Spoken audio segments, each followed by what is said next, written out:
Super facile, il va nous falloir 370 g de blanc de poulet environ, donc haché, un blanc de poulet haché. Ensuite 750 g de pommes de terre cuites, là c'est juste des pommes de terre que j'ai mis à cuire avec la peau pendant environ 20-25 minutes, 25 minutes plutôt.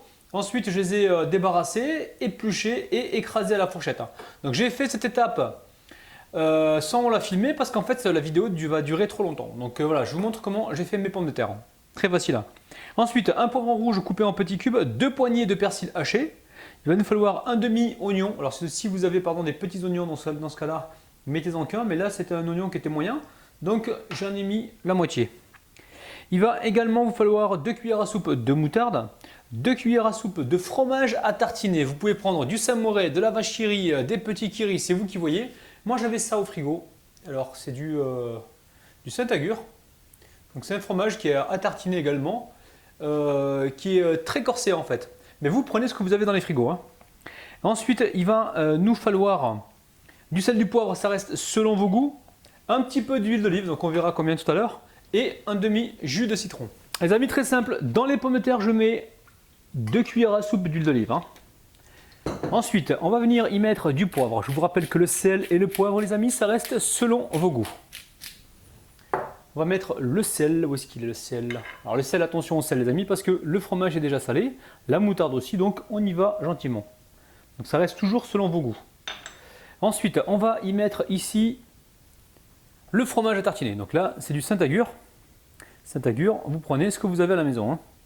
Donc là, on a environ 2 cuillères à soupe. Ensuite, je garde la fourchette. Hein. Hop là. Ici, je récupère donc les oignons, donc oignons, poivrons et persil plat. Là j'ai ma fille qui est en train de m'appeler papa, papa, mais papa il travaille le loup. Donc là je mets mes légumes, mes aromates directement avec les pommes de terre. Allez, on met donc la moutarde, hop là. Allez, hop, je vais changer de fourchette. Donc là on a quasiment tout mis, il reste le jus de citron, on le mettra tout à l'heure donc à la fin. Avec donc la viande hachée, pardon, enfin le poulet haché. Donc dans un premier temps, je vais commencer à mélanger tous ces éléments et ensuite je vais intégrer donc le poulet.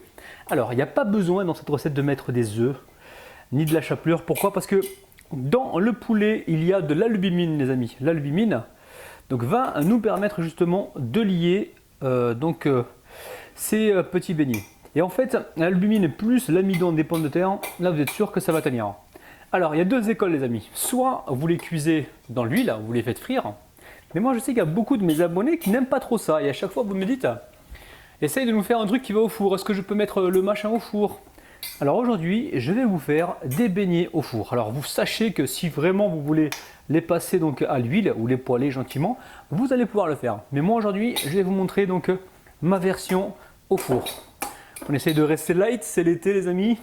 Moi, j'ai toujours pas mon 6-pack et vous, j'ai envie que vous rentrez dans votre maillot de bain. Ouh là là, le Rabinou, mais qu'est-ce qu'il est gentil! Il est adorable ce petit garçon. Oh là là, là, ça y est. Je pars en cacahuète, les amis, je vais vous montrer quelle heure il est. Eh, les amis, il est 20h43. Ça y est, je commence à comprendre pourquoi. Allez, je mets le poulet haché. Alors, poulet haché au robot directement, les amis. Hein. Vous coupez vos morceaux de poulet en petits cubes et ensuite vous les hachez. Allez, on va mélanger tout ça.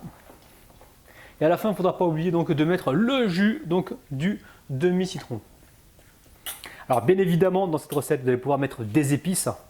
Paprika, cumin, curcuma, c'est vous qui voyez.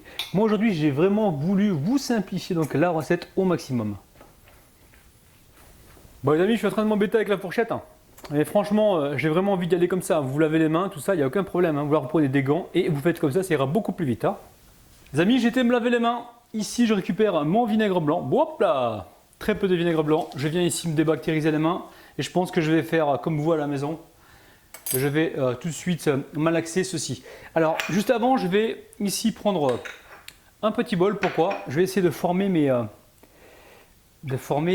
beignets avec ça. Pour qu'ils aient tous la même taille. Donc là, je vais huiler légèrement le bol. Voilà, je mets de côté. Là, j'ai mes mains qui sont bien propres. On va essayer de gagner du temps. Donc là, j'ai mis le four à préchauffer à 190 degrés, voire 200 degrés ou 180 degrés. Donc ça, c'est vous qui voyez les amis, hein. Moi, je ne connais pas votre four. Vous pouvez cuire ces beignets entre 200 et 190 degrés. Vous vérifiez. Si vous voyez que ça ne prend pas trop de coloration, vous laissez. Sinon, vous retirez. Donc là, c'est important que ce soit bien mélangé pour que l'albumine du poulet se mélange bien donc à l'amidon de la pomme de terre et ainsi nous donne d'excellents beignets. Alors, petit conseil que j'ai à vous donner, laissez les pommes de terre donc tiédir un petit peu avant de mettre la viande de poulet haché avec, hein, parce que c'est pas trop bon d'avoir du chaud d'un côté et du froid de l'autre. Donc nous allons éviter. Alors ici, je récupère un petit peu de pommes de terre avec de la garniture. Il n'y a pas que de la patate là-dedans. Ici, je viens former mon rond.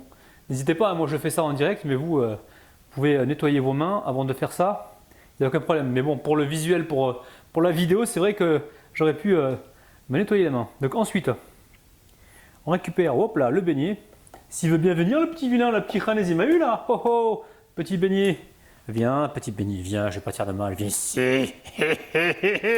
Il est là, les amis. Regardez-moi ça. Il est là, le petit Khanez. Non, pas Khanez, parce qu'apparemment, il ne faut pas dire Khanez pour la bouffe. Pas nourriture, les amis, excusez-moi, je me suis égaré. Oh oh, ravinou. Allez, je dépose donc mon beignet directement sur ma plaque recouverte d'un papier cuisson, les amis. Bon, les amis, je reviens là parce que tout à l'heure, Rabinou a travaillé comme un petit halilif, les amis, comme un petit cochon. Donc là, je vous montre la manière propre. Donc fourchette ou cuillère, ce que vous avez. Cuillère, je pense que ça aurait été mieux, hein. Mais bon, j'en avais pas de disponible près de moi. Donc là, on aplatit pour avoir notre beignet. Alors vous appelez ça comme vous voulez, hein, beignet, croquette, c'est vous qui voyez, il n'y a aucun problème. Et là, on va venir le sortir gentiment. Allez, descends-toi, descends, descends. Ah, bat! Ah, c'est bon. Ok, donc là, il est descendu. Hop. Alors, vous avez une autre technique, si vous voulez, les amis. Vous allez pouvoir, si vous le souhaitez, saupoudrer d'un peu de fromage râpé par-dessus et envoyer ça au four. Moi, je ne vais pas le faire aujourd'hui. Peut-être que je le ferai donc une prochaine fois. Bon les amis, j'ai réussi à en plaquer ici donc 3, 3,6 et 3,9. Ici, il m'en reste un petit peu. Alors, je vais faire une version aussi poêlée pour ceux qui veulent donc à la poêle et une version au four. Logiquement, les amis, logiquement, il faut laisser donc ces galettes au réfrigérateur bien refroidir avant de les passer au four. Mais nous, on n'a peur de rien, on y va à l'arrache. Mais juste avant de les enfourner, on va venir ici les badigeonner avec un petit peu d'huile d'olive pour les aider donc à bien colorer les amis. Alors si vous n'êtes pas au régime les amis, vous allez pouvoir mettre du beurre ou du semen, c'est à vous de voir. Allez les amis, il faut que je vous montre ça parce que l'autre jour j'avais parlé de Zambetta dans la vidéo et il y a beaucoup de gens qui m'ont dit mais attends tu connais Zambetta? Mais bien sûr je suis un vrai arabais moi, tu crois quoi toi? Donc bientôt je vais vous montrer pas la recette de la Zambetta, mais je ferai une recette normale. Et à côté de ça, je vous montrerai que je connais bien la Zambetta. Je la ferai devant vous, enfin je la consommerai devant vous avec un petit peu de thé à la menthe pendant donc la vidéo, les amis. Ouh là là là là, le petit Rabinou, un vrai petit arabais. On se calme. Il est quelle heure, les amis? Il est quelle heure là? Oh là là, 21h, ça y est. 21h, c'est le moment de folie de Rabinou. Oh là là, vite, vite que ça cuise tout ça parce que sinon il va encore dire des conneries, Rabinou. Allez. Le four est en train de préchauffer environ 190 degrés et on est parti pour, je dirais, 15 minutes peut-être de cuisson. On surveille, on veut une belle coloration et surtout on veut que la viande soit cuite. Allez, c'est parti. Alors après 12 minutes de cuisson les amis, je vous montre ceux-là, je les ai passés à la poêle. Donc ils ont l'air bien plus appétissants. Et ceux-là, donc je les ai passés au four. Ils n'ont pas coloré malgré que j'ai monté la température à 200 degrés. Donc là ça cuit environ 12 minutes. Mais les amis, on ne baisse pas les bras. J'ai une solution pour vous, on va pouvoir mettre du fromage râpé par-dessus et amener ça donc au four. Alors le fromage que j'utilise moi c'est moitié emmental et moitié mozzarella. Donc c'est un fromage qui fond facilement. Maintenant si vous avez juste du fromage râpé, vous allez pouvoir le mélanger avec 2 ou 3 cuillères à soupe de lait pour justement éviter d'avoir quelque chose qui devient sec au four. Ça votre fromage il sera fondu, gratiné, il sera merveilleux. Donc là, le four est toujours en train de préchauffer. Donc ça, c'était pas prévu, hein, le fromage. Mais j'essaie toujours de vous apporter des petites roues de secours. Et en fait, donc là, on est sur une version light. Donc ça sera forcément moins croquant que sur la version à la poêle, les amis, hein. Allez, on repart au four. Et là, on surveille. On va repartir encore pour peut-être 10 minutes. Là, on veut que le fromage soit bien fondu. Et on va voir si on peut obtenir donc une petite coloration avec ça. Allez, c'est reparti au four. Bon les amis, vous avez vu, on a assuré, hein. Je pensais vraiment que ça allait colorer donc sans le fromage. Et je me suis rendu compte qu'à la poêle, bon, ben, ça avait une meilleure texture. Alors, si jamais vous avez un jour des invités et qu'à la dernière minute, vous avez l'impression que vous allez déposer quelque chose de fade, enfin de fade au niveau de la couleur, donc pour vos invités, il y a toujours recours au fromage. Pensez-y justement pour arranger un petit peu vos galettes. Donc là, c'est pas mal du tout les amis, je vous les montre. Elles sont légères en fait, il y a juste un petit peu de fromage par-dessus, un petit peu d'huile d'olive. On a des lipides, oh là là, on a des bons lipides. Et donc nous allons tout de suite passer donc aux dédicaces les amis. Mais juste avant, je vais mettre tout ça sur une assiette, je vais faire un joli dressage et ensuite on dédicacera donc nos chers abonnés. Allez, on dédicace aujourd'hui Madassa, Sonia, Carla, Pascal, Amélia, Isabelle, Lilia, Foufou comme moi, Sissou et Eline les amis. Oh là là là là, bon, c'est bientôt la fin, 21h55 les amis. Alors aujourd'hui, je vais faire deux dégustations, hein.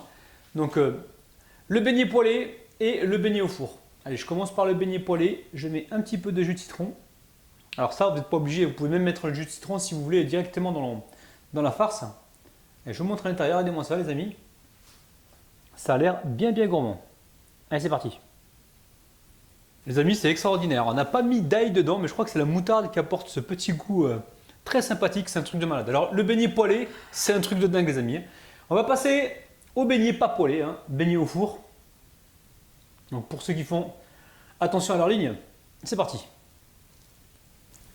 Les amis, c'est vraiment super bon, hein. Alors celui-ci, il est poêlé, donc il donne un autre goût en fait, très agréable. Et celui-ci, il y a eu du fromage par-dessus, donc c'est aussi un autre goût différent. Mais tous les deux se rejoignent au niveau gustatif, c'est vraiment super bon. Alors comme d'habitude les amis, n'oubliez pas de m'envoyer toutes vos photos sur ma page Facebook si vous réalisez donc la recette. Mais faites-le les amis, hein. Sincèrement, aidez-moi ça. Pour quelque chose de light, de moins gras que des beignets frits, je peux vous assurer que c'est vraiment extraordinaire.